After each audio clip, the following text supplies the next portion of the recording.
আসসালামু আলাইকুম everyone, welcome back to my channel. আশা করি সবাই অনেক অনেক ভালো আছেন। আজকের পর্বে আমি আবারও একটি নতুন রেসিপি নিয়ে চলে আসলাম। আশা করি আমার আজকের রেসিপিটি আপনাদের কাছে ভালো লাগবে। আজকে আমি তৈরি করে দেখাবো গরুর মাংসের রেজালা। এটা তৈরি করা কিন্তু খুবই সহজ, ঘরে থাকা কয়েকটা উপকরণ দিয়ে এটা তৈরি করে নেওয়া যায়। তো চলুন কথা না বাড়িয়ে মূল রেসিপিতে চলে যাই। প্রথমে একটা প্যানে পরিমাণ মতো তেল দিয়ে দিয়েছি। এবার এর মধ্যে দিয়ে দিব হাফ কাপ পেঁয়াজ কুচি। এবার পেঁয়াজটাকে আমি ভেজে নিব। আমি এর মধ্যে কিছুটা গরম মশলা দিয়ে দিলাম। এবার এই সবগুলোকে একসাথে ভেজে নিব।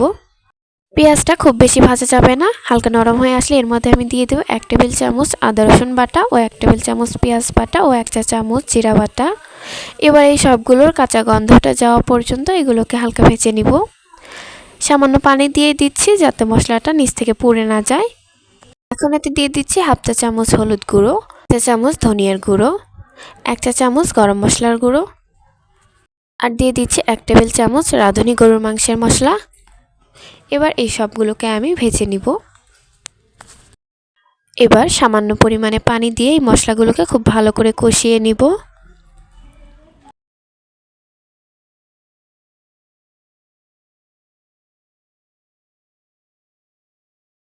মশলাটা কিছুক্ষণ কষিয়ে নেওয়ার পর এর মধ্যে আমি দিয়ে দিচ্ছি একটা টমেটো কুচি, চাইলে এটা স্কিপ করতে পারেন, আর দিয়ে দিব স্বাদ অনুযায়ী লবণ।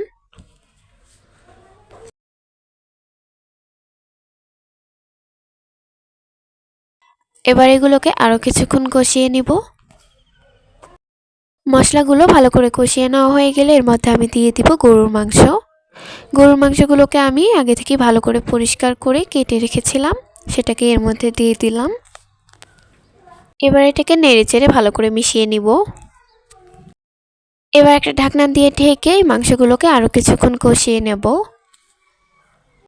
মাংসগুলো ভালোভাবে কষিয়ে নেওয়া হয়ে গিয়েছে। এই পর্যায়ে আমি এতে দিয়ে দিচ্ছি হাফ কাপ দুধ। এবার দুধের সাথে মাংসগুলোকে খুব ভালো করে মিশিয়ে এটাকে রান্না করব।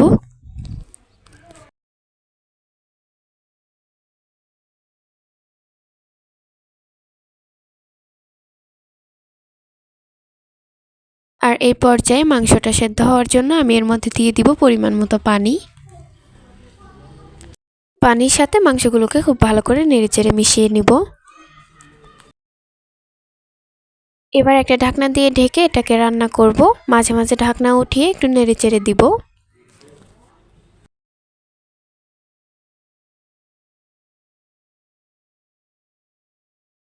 মাংসটা হয়ে যাওয়ার কিছুক্ষণ আগে এর মধ্যে আমি দিয়ে দিব পেঁয়াজ বেরেস্তা।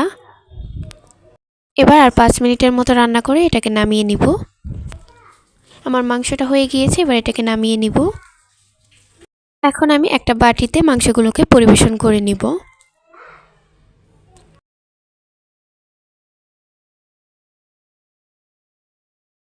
তৈরি হয়ে গেল আমার মজাদার গরুর মাংসের রেজালা। এটা তৈরি করা কিন্তু খুবই সহজ। আপনারা খুব সহজেই ঘরে থাকা মাত্র কয়েকটা উপকরণ দিয়েই এটা তৈরি করে নিতে পারেন। আমার আজকের ভিডিওটি ভালো লাগলে অবশ্যই চ্যানেলটিকে সাবস্ক্রাইব করতে ভুলবেন না। এতক্ষণ পর্যন্ত আমার ভিডিওটি দেখার জন্য সবাইকে অসংখ্য ধন্যবাদ।